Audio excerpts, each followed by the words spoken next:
ঢুকতে কিছু নীরব মোদী 11,000 কোটি টাকা লোন নিয়ে 4,000 টাকা জরিমানা, আর আমরা ছাগল চুরি করে ধরা পড়ে 24,000 হটিজিওর কেস, বলছে উপর উপর সব শেষ।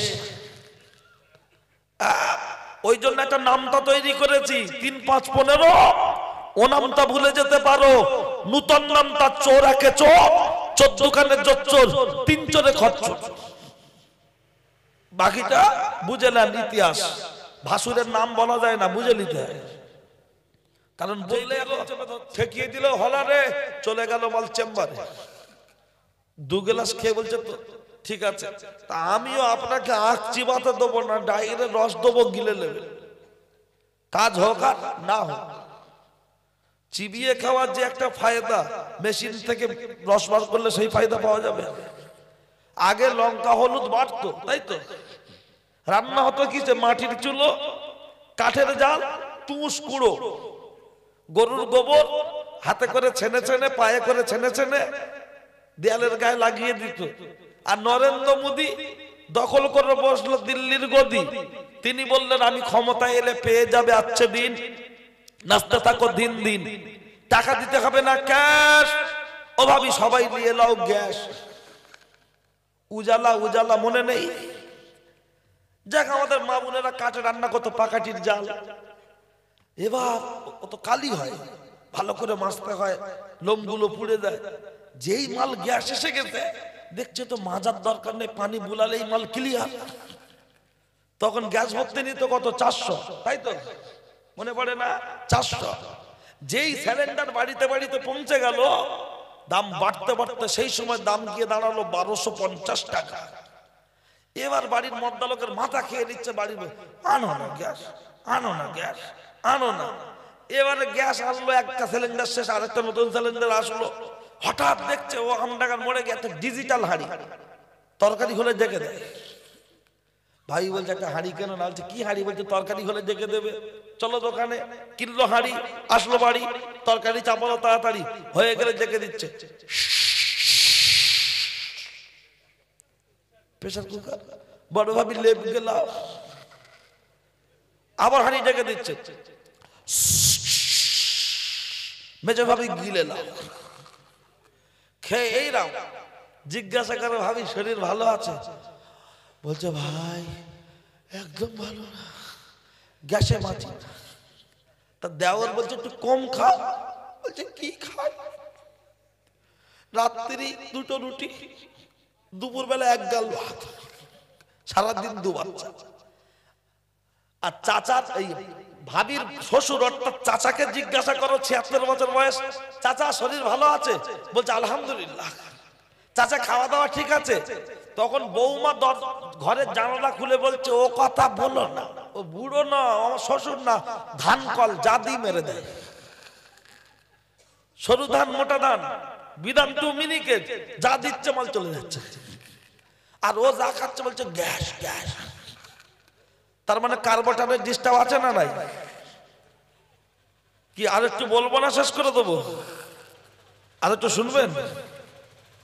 এখন ব্যাপারটা হলো আজকে ঠান্ডাটাও অত্যাধিক, আমার কাছে মনে হচ্ছে, আপনাদের কেমন লাগছে জানি না, ভিতরে কমই আছে, কিন্তু আমার কাছে তো গতকাল আর আজকে যেন বিশাল ঠান্ডা। কালকে যেখানে জলসা করছিলাম দক্ষিণ 24 পরগনার জয়নগরের মাও এখানে, তো পা বেঁকে আসছে, দেখছি ঠান্ডা এসছে। যাক চলুন সবাই মিলে আর একবার তাকবীর দেবো। কি বলছিলাম আমার মনে আছে, হাঁড়ি লঙ্কা হলুদ বাটছে তো, আর এখন কি বাটে, তার মানে মিক্সচার। অন্তত মনে আছে, আর ওদিকে সেই পেটের বাচ্চার ডেলিভারি হলে প্রমাণ হবে। সবাই মিলে একটু তাকবীর দেন, নারে তাকবীর। এই তাকবীর দিলে কি হয় জানেন, জলসায় পৃথিবীতে 2 জায়গায় বেশি ঘুম লাগে, জুম্মার দিন মসজিদে ঘুম লাগে না, লাগে না? আর এখানে বসলে ঘুম লাগে।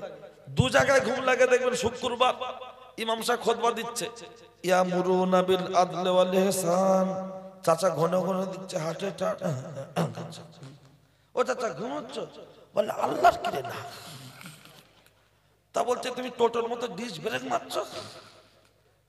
আর এখানে বসলে ঘুমায়, এখানে বসে যদি কেউ ঘুমায় সে সওয়াব পাবে, কেন পাবে না? জব কার্ডের মাটি কাটুক আর নাই কাটুক, হাজিরা হলে মাল অ্যাকাউন্টে চলে যায় না যায় না?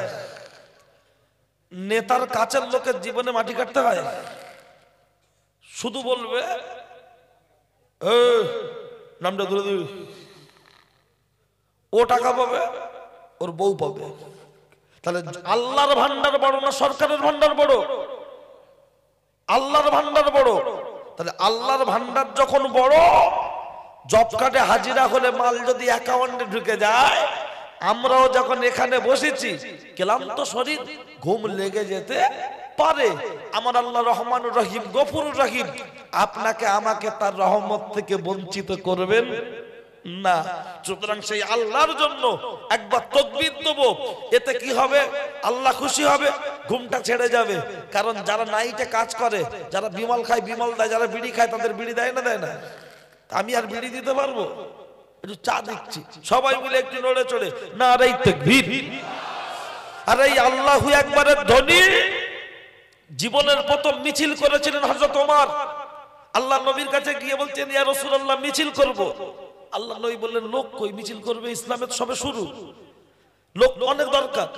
ওমর বলছে, আপনি পারমিশন দিন, আমি লোক জড়ো করব।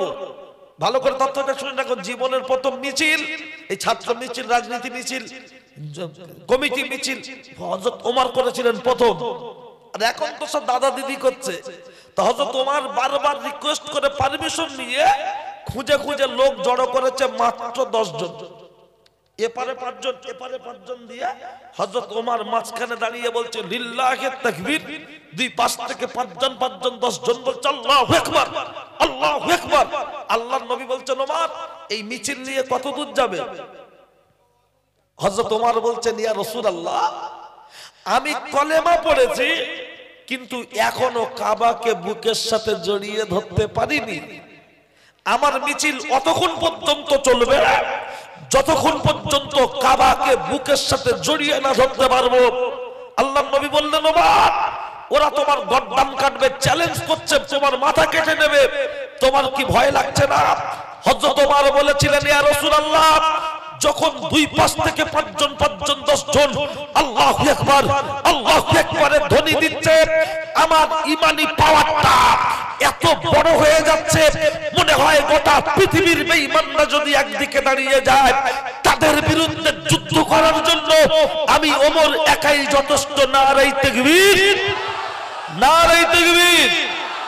আমাদের বলছে চলে যেতে হবে বাংলাদেশ, পাকিস্তান, আমরা থাকতে চাই হিন্দুস্তান, এখানেই আমাদের জন্মস্থান, এখানেই হবে আমাদের কবরস্থান। যাব না বাংলাদেশ, পাকিস্তান। স্বাধীনতা সংগ্রামে ৬৩,০০০ মুসলমান রক্ত দিয়েছে, আবারও প্রয়োজন হলে দেশের জন্য রক্ত দেব, জীবন দেব, জন্মভূমির 1 ইঞ্চি মাটি ছাড়ব না। নারে তাকবীর, নারে তাকবীর। আমাদের কাগজপত্র সব আছে না নাই? সব আছে, শুধু নামের বানান ভুল, তাই তো? ভাই এত কথা বলো না ভাই, বসে থাকো, দাঁড়িয়ে থাকো, শুয়ে পড়ো, অসুবিধায় আপত্তি নেই, কিন্তু কথা বলো না, ঠিক আছে? চলুন, আমি লাইন ছেড়ে এসছি, সেখানেই গিয়ে ধরবো, তা না হলে গুলাম না। কি বলছিলাম মাথায় রাখুন। ও ছেলেরা, ও নওজোয়ান যুবকেরা, ও আমার মুরব্বিয়ান বাপ, অন্যায় হলে আমার করে দেবেন মাপ। আমার নাম সাদ্দাম, আমার নেই কোনো দাম, কথাগুলো হবে টাইগার বাপ, শুনলে আসবে অনেক কাপ, দিতে পারবো না আপনাদের সময়ের দাম। আমি যে কথা বলছিলাম, বললো পেটের ভিতরে বাচ্চা, এখন কোনো প্রমাণ হবে না, এখন তোমরা বাড়ি চলে যাও, যেদিন বাচ্চা ডেলিভারি হবে তারপরে প্রমাণ হবে ওই পেটের ভিতরে বাচ্চার বাপকে। আজকে তোমরা চলে যাও। বুখারী শরীফের riwayতের মধ্যে এসেছে, যখন এই কথা বলেছে, বলার পরে ওখানে যে মানুষজন ছিল তাদের মধ্যে বেশিরভাগ মানুষ বলতে লাগলো, এই মলি সাহেবের ভাব ভালো নয়, মলি সাহেব পালিয়ে যাবে, মলি সাহেবের ভাব ভালো নয়, এই মলি সাহেব পালিয়ে যাবে। আর একদল লোক বলছে, মলি সাহেব যদি পালিয়ে চলে যায় তার জন্য দায়ী থাকবো আমরা। নীরব মোদী লোন নিল 11,000 কোটি, তার জন্য জরিমানা হলো তার 4000 টাকা। আর আমাদের পাড়া সাদ্দাম ছাগল চুরি করে ধরা পড়লো, 12 কোটি জরিমানা হলো 24,000। ঠিক কিনা? মাথায় ঢুকতে কিছু? নীরব মোদী 11,000 কোটি টাকা লোন নিয়ে 4,000 টাকা জরিমানা, আর আমরা ছাগল চুরি করে ধরা পড়ে 24,000। What is your case? বলছে উপর উপর সব শেষ। ওই জন্য একটা নামটা তৈরি করেছি 3-5-15।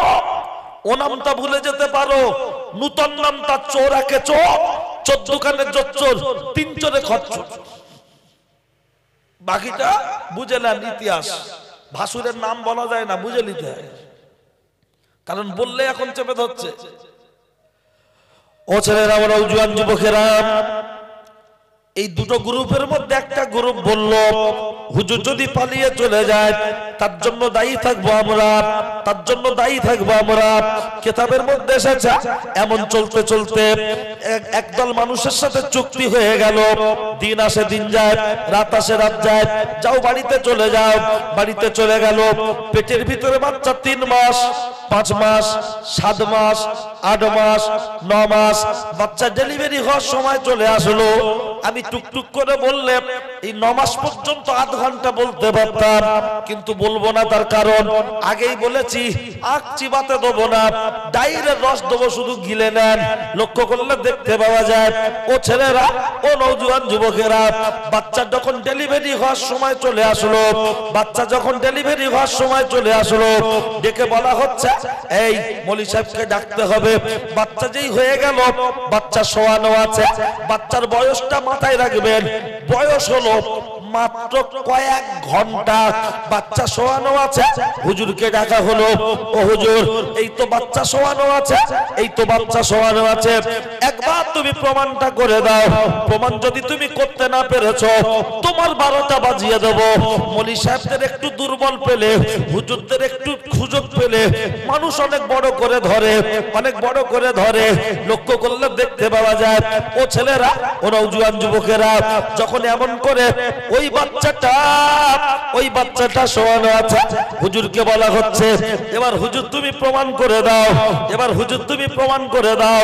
এই বাচ্চার বাপকে হুজুর বললেন বাবারা বাবারা বাবারা বাবারা বাবারা, আমাকে 2 মিনিট টাইম দাও, আমাকে 2 মিনিট টাইম দাও। 2 মিনিট যখন টাইম দেওয়ার কথা বলেছে, 2 মিনিট যখন টাইম দেওয়ার কথা বলেছে, ওই সময় লক্ষ্য করলে দেখতে পাওয়া যায় 2 রাকাত নামাজ পড়ার টাইম চেয়েছে। বেশিরভাগ মানুষ বলছে মলি সাহেব হেরে গেছে, হেরে গেছে, একটু অপেক্ষা কর, ওর 12টা বাজিয়ে দেবো, ওর হুজুরগিরি 12টা ছাড়ি বাজিয়ে দেবো। যখন 2 রাকাত নামাজ আদায় করে আল্লাহর কাছে কাঁদতে শুরু করেছে, আল্লাহ, ওগো আল্লাহ, আমি তোমার কাছে সাহায্য চাইছি, তুমি গায়েবী মদদ দাও। এত পরিমাণ কাঁদছে, এত পরিমাণ কাঁদছে, আওয়াজ চলে আসলো, ওগো আল্লাহর বান্দা, আর তোমাকে কাঁদতে হবে না, চোখের পানিটা মুছে নাও, আর তোমাকে কাঁদতে হবে না। বাচ্চা যেখানে শোয়ানো আছে ওই বাচ্চার সামনে হাজির হয়ে যাও, ওই বাচ্চার সামনে হাজির হয়ে যাও। ওই বাচ্চাকে জিজ্ঞাসা করো, ওই বাচ্চাই বলে দেবে, ওই বাচ্চার বাপকে। একবার জোরে বলুন সুবহানাল্লাহ। লোক বলছে মলি সাহেবের তার কেটে গেছে, বাচ্চাই সবে মাত্র হয়েছে, একটুখানি বাচ্চা, ও কি কথা বলতে পারে? তখন আল্লাহর আবেদ বান্দা বলছে আমার আল্লাহ চাইলে সবকিছু সম্ভব, সবকিছু সম্ভব। যেমন আল্লাহর ইশারা যদি থাকে, আমার আল্লাহর যদি মদদ আসে, দোয়া করলে দোয়াতে বালিতে সোনা হয়, সোনায় বালি হয়। কথাটা মনে রাখুন, প্রমাণ দিচ্ছে, একটু খেয়াল করুন। একজন মস্ত বড় ডাকাত ছিল, এটা হাদিস নয়, এটা হলো ইতিহাস। এই ডাকাতটার নাম হলো হুজ্জাজ বিন আয়াস। মনে করেন এখান থেকে আমি অশোকনগর যাব, তো অশোকনগর যেতে গেলে তাহলে আওয়ালসিদ্ধি যেতে হবে, বিকল্প আর কোনো রাস্তা নেই। তা আমাকে বাবু বলছেন, কোচি তুমি যাবে কোথায়? হ্যাঁ অশোকনগর। বলছে যেও না, আওয়ালসিদ্ধি মোড়টা পেরিয়ে একটা জায়গা আছে খুব খাতারনাক, গেলে তোমাকে যা আছে সব কেড়ে নেবে আর জাহান্নামে মেরে দেবে। তাই বলছে বাবু আমার তো যেতেই হবে। কেন, ওখানে কি সমস্যা? বলছে হুজ্জাজ বিন আয়াস একজন বিখ্যাত ডাকাত, ওখানে প্রতিদিন থাকে, ও তার ডেরা, যে মানুষ যাবে তার কাছ থেকে সব নেবে, পরিশেষে তাকে মেরেও দেবে। কিন্তু আমি তো বললাম বাবু আমার তো যাওয়াই লাগবে, খুব প্রয়োজন। তা বললে যাবে, যাও। আহ, ডাকাত তার নির্দিষ্ট জায়গায় প্রতিদিন ডাকাতি করে দাঁড়িয়ে আছে।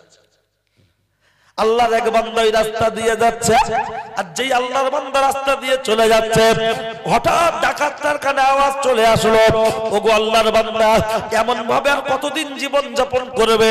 মৃত্যু তোমার হবে, আল্লাহর কাছে তোমাকে হিসাব দিতে হবে, সেই দিন কি মুখ নিয়ে দাঁড়াবে? ডাকাত এই কথাটা কানে আওয়াজ আসার সাথে সাথে ভয়ে কাঁপতে কাঁপতে কাঁপতে কাঁপতে বাড়িতে চলে গেল। স্ত্রীকে গিয়ে বলছে, বিবি দরজা খোলো, বিবি দরজা খোলো। বিবি অবাক হয়ে গেল, আমার স্বামী তেমন টাইমে বাড়ি আসে না, আমার স্বামী আসে রাতের অন্ধকারে, নয় সকালবেলা বাড়ি আসে, এখন তো গভীর রজনী, এখন আমার স্বামী বাড়ি এসেছে। এবং গলার আওয়াজটা ভয়ে কাঁপছে, কি হলো কি হলো? জিজ্ঞাসা করা হচ্ছে, ও আমার স্বামী গো, তুমি তুমি ভয় করেছো কেন? কে তোমাকে ভয় দেখিয়েছে? তুমি তো একজন মস্ত বড় ডাকাত, তোমাকে কে ভয় দেখালো? তখন ডাকাত বলছে, রে ও আমার বিবি, দুনিয়ার কোন মানুষ আমাকে ভয় দেখায়নি, আল্লাহর তরফ থেকে আমার ভয় চলে এসেছে। কে যেন একজন বলছে, ও গো আল্লাহর বান্দা, আর কতদিন এমন ভাবে জীবন যাপন করবে? মরণ তোমার হবে, আল্লাহর কাছে তোমাকে হাজির দিতে হবে, সেদিন তুমি কি মুখ দেখাবে? তাই আমার ভয় ধরেছে, আমি বাড়িতে চলে এসেছি। স্ত্রী বলল, স্বামী গো, তাহলে এখন আর বাড়ি থেকো না, তুমি একজন কোন আল্লাহওয়ালা ব্যক্তির কাছে চলে যাও, কোন আলেমের কাছে চলে যাও, গিয়ে তোমার তওবা করে এসো, খালেস দিলে তওবা নাসুহা করে এসো, আমার আল্লাহ তোমাকে maaf করে দেবে। আল্লাহর আলেম বান্দার কাছে চলে গেল। আল্লাহর আলেম বান্দা জিজ্ঞাসা করছে, ডাকাত, এতদিন তুমি ডাকাতি করছো, তোমার বাড়িতে ডাকাতি করার সম্পত্তি কি আছে বলো, কি আছে বলো? ডাকাত তখন বলল, আমার বাড়িতে এমন কিছু নাই, গত রাত্রের আগের রাত্রে আমি এক বস্তা সোনা চুরি করেছিলাম, কিন্তু বস্তাটা খুলে দেখলাম সোনা নয়, সোনা নয় বালি, ওটাই আমার বাড়িতে রাখা আছে। আল্লাহর আলেম বান্দা বললেন, ওগো আল্লাহর বান্দা, ও ফুজ্জাজ বিন আয়াস, ওই বালির বস্তা যার, টাকা হোক আর বালি হোক, সোনা হোক আর যাই হোক, যার মাল তাকে তুমি ফিরিয়ে দিয়ে আসতে কি পারবে? বলল, হ্যাঁ আমি পারবো। বলল, চলে যাও, আর তওবা তাহলে আল্লাহর দরবারে কবুল হয়ে যাবে। ফুজ্জাজ বিন আয়াস ওই জায়গা থেকে ডাকাত করা সেই মালটা নিয়ে তার বাড়ির সামনে চলে গেল। বাড়ির সামনে গিয়ে ডেকে ডেকে বলছে, ও বাড়িওয়ালা, বাড়িওয়ালা একটু বেরিয়ে এসো। বাড়িওয়ালা দূর থেকে দেখে বলছে, কি খবর? তুমি তো যা নেওয়ার নিয়ে নিয়েছো, আবার আমার বাড়ির সামনে কিসের জন্য এসেছো? কিসের জন্য? বলছে, তোমার মাল তুমি ফিরিয়ে নাও। বাড়িওয়ালা বলছে, আমি মরতে চাই না, তোমার ধান্দা আমি বুঝি, তুমি আমাকে মার্ডার করতে এসেছো, তুমি আমার জাহানে মেরে দেবে, আমি বাইরে যাব না, আমার সোনার বস্তা দরকার নাই, তুমি ফিরে চলে যাও। তখন ফুজ্জাজ বিন আয়াস বলছে, আমি সেই রবের শপথ করে বলছি, একটা বার তুমি বেরিয়ে এসো, তোমার মালটা তুমি নিয়ে চলে যাও। বলছে, কেন কেন কেন? বলছে, আমি তওবা করতে এসেছি, তওবা করে আমি ভালো হতে চাই, আমি আর চুরি করব না, ডাকাতি করব না। মাল সম্পত্তির মালিক অবাক হয়ে গিয়ে বলল, তুমি যখন তওবা করেছো, ওই বস্তায় কি আছে বলো? বলছে, ওই বস্তায় তো বালি আছে। তখন বালিওয়ালা বলছে, ওই বস্তায় বালি নয়, বালি নয়, ওই বস্তায় ছিল আমার সোনা, তুমি আমার সোনাটা ফিরিয়ে দাও।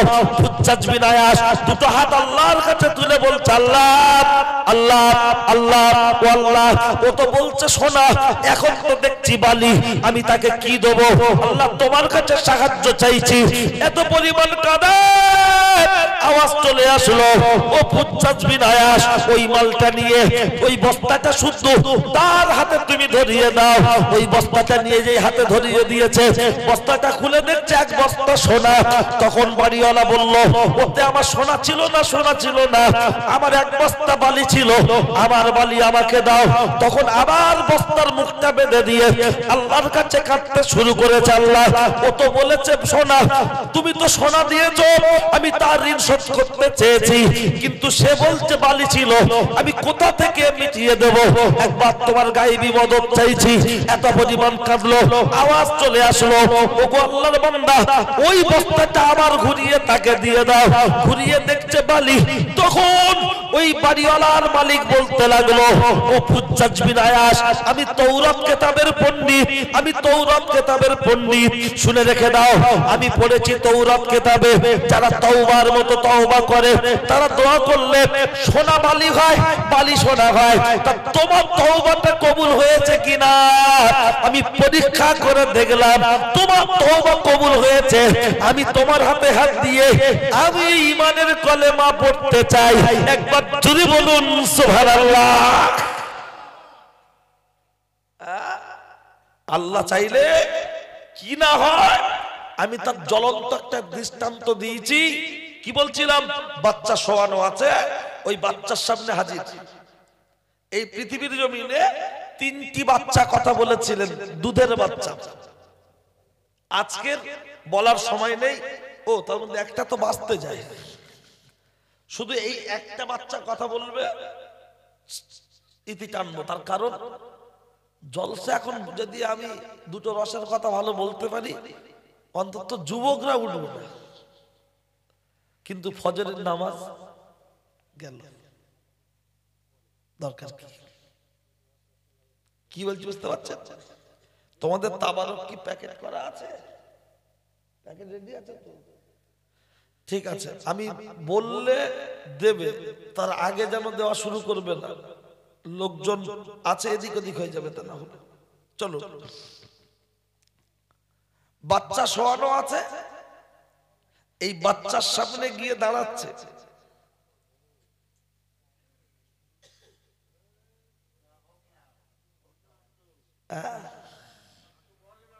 আর একটু বলতে হবে, ব্যাপারটা কি বলেন তো? আমি না আরো আধা ঘন্টা বললাম, সমস্যা নেই, কিন্তু ব্যাপারটা কি জানেন? ফজরের নামাজ যদি কাজা হয়, তার দায়ভারটা কি দেবে? হ্যাঁ, আধ ঘন্টা চালাতে হবে কি? আপনারা শুনতে চাইছেন 1 ঘন্টা? আমাদের দাদু তো বেশি বলছে। দাদু বুঝতে পেরেছে আসলে ব্যাপার কি জানে? জলসা দেয় বেশি বেনামাজিরা, আর জলসা শোনে নামাজি বেনামাজি উভয়। ওই জন্য একটা জায়গায় জলসার দাওয়াত নি, দেখি রাত 3টায় জলসা শেষ, 3:30টায় জলসা শেষ।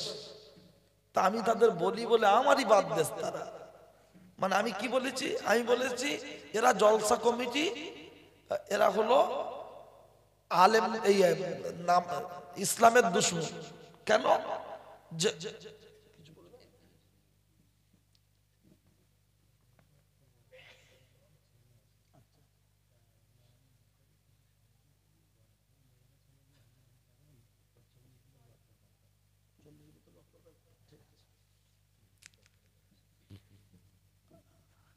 তো আমি বললাম যে 3:30টায় শেষ করা, মানে এখন না, ফাল্গুন মাসের কথা বলছি, তখন তো ফজর হতে অনেকক্ষণ সময় বাকি, ওয়াক্ত আসছে।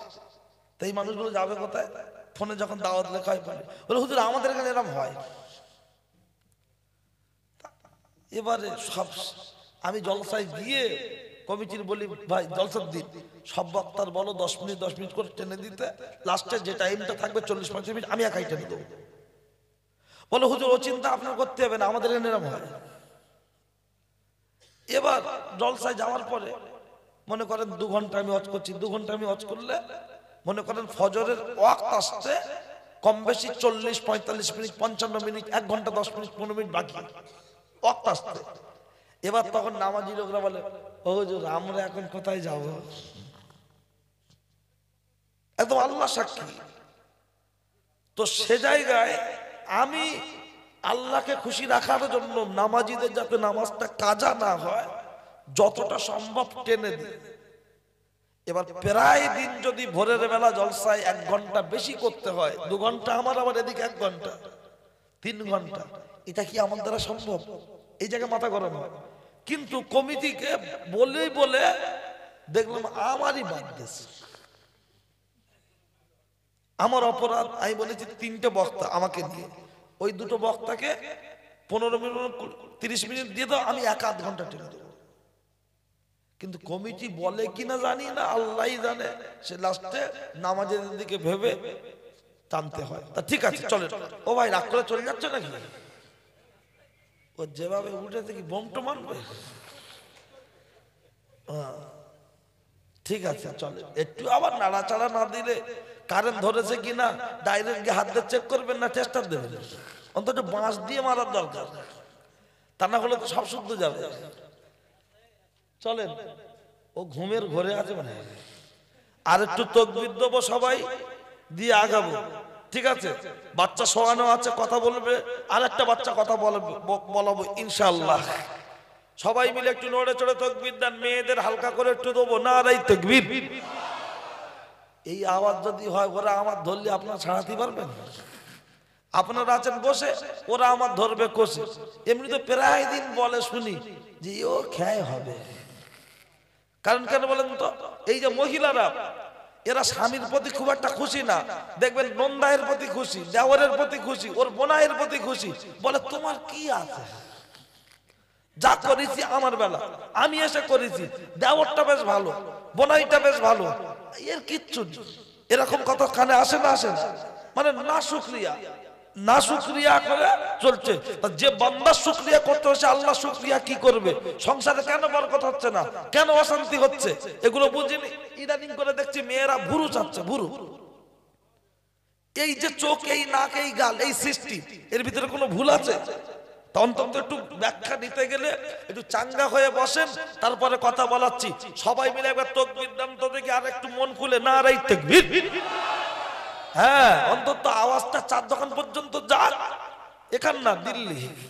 বলুন হুজুর আওয়াজ যাবে। ও কত ফুফুতো ভাই ঘুরছে জানো, সব মাল রেকর্ডিং করে নিচ্ছে, পরে ধরবে। হ্যাঁ, কোনো সমস্যা নেই। এই মায়েদের উদ্দেশ্যে বলছি, যাদের বাড়ি স্বামীরা বাড়িতে বউ রেখে অন্য মেয়ের জন্য পিছনে ঘোরে, এর জন্য দায়ী ছেলে না মেয়ের? এর জন্য দায়ী ওর বউ। বলবেন কি এটা গালগপ্প না? মিলিয়ে নেন, এই ভালো করে শুনে নেন। মায়েদের বলছি, যারা পর্দার আড়ালে শুনছো, মেয়েদের যে বিয়ে হলে বালিশ দিচ্ছে 3টা। আমি এই যে শুচ্ছি, আমার বুকের ছাতি যদি 42 হয়, আমি এই শুচ্ছি মানে কত হবে? এই যে শুচ্ছি, পিছনটা কত হবে? 21। ভাই শুচ্ছে 21, তাহলে 21 দোকানে 42। তাহলে যে বালিশটা মাথায় দেওয়া হবে স্বামী স্ত্রী, সেই বালিশটার সাইজ কত বড় হওয়ার দরকার? কম বেশি 42। কিন্তু আজকের বাড়িতে গিয়ে বালিশটা মেপে দেখেন, দেন সাইজ কত? খুব বেশি বেশি সাইজ হলে 19 ইঞ্চি, ওর উপরে নেই। তাহলে বর্তমান যে বালিশটা দেয়া হচ্ছে, just for show, not for use. এই মহিলারা তাবিজ করতে যাচ্ছে মৌলী সাহেবের কাছ থেকে স্বামীকে কন্ট্রোলে রাখার জন্য।